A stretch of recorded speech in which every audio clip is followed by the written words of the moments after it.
Today, we will talk about how to repair hail damage on car and roof. Let's have a look at the details. Certain parts of the world are more susceptible to hail than others. Hail can damage your car as well as your home. There is little you can do to prevent the damage, but there is plenty you can do to fix it. This type of damage usually isn't too problematic, but you'll still want to fix it to avoid future issues from developing. The first method is using heating and cooling. Park your vehicle in a sunny area. This is a popular technique with car enthusiasts. Heat will cause the metal to expand. As the metal expands, the small dents will pop out. Using nature's oven will take a long time if you aren't in a very warm place. The longer your vehicle is exposed to warm sunlight, the more likely this technique will work. Apply hot air to the dents. If you're unable to expose your vehicle to the heat of the sun, you can use a hair dryer. Hold the hair dryer 5 to 7 inches away from the dents for 2-minute intervals. Be careful not to touch the dryer directly on the car. Apply dry ice to the dents. The drastic temperature change should cause the dents to pop out. Dry ice can damage your skin, so wear gloves when handling dry ice. Move the ice around the dented area to rapidly cool the area. The second method is applying kits or professional services. Consider buying a kit. Dent repair kits can be reused depending on the kit. Buy a dent puller. These are simple and cheap tools that use suction to remove dents. Use other kits. There are other types of kits that use suction and a glue gun to remove the dents. These kits sometimes require more patience and steps,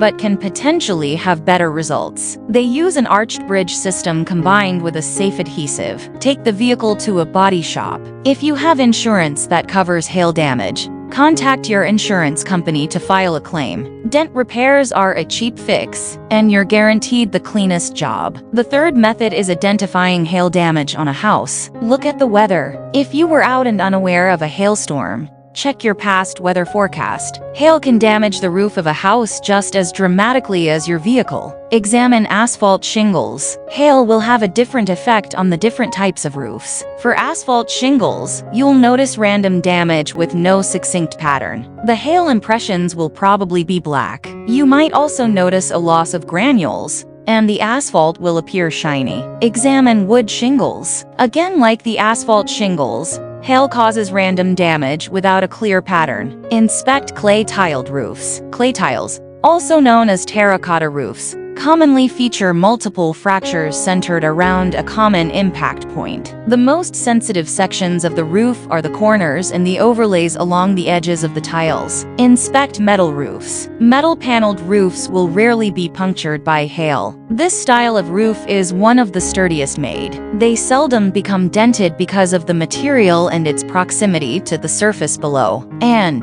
the fourth method is filing for house insurance. Confirm the damage was hail. If you experience a serious storm, suspect that it hailed and potentially damaged your roof. Inspect your roof after a storm. Take pictures of your house and roof after a storm. Document the hail itself if it's available on the ground. Schedule an inspection. Use a reputable roofing company to inspect your roof for a quote. Only deal with a factory-certified roofing contractor. Be home when they inspect. Make sure you are around so you can tell them that no repairs are to be done. Reinforce that they are only there for an inspection. File your claim. Organize all the facts and documents gathered about the specifics of the damage. Each insurance company handles the aftermath differently. Be sure your insurance will cover all damages before hiring a contractor. Thanks for watching this video. Please don't forget to like and subscribe to our channel if you like our videos.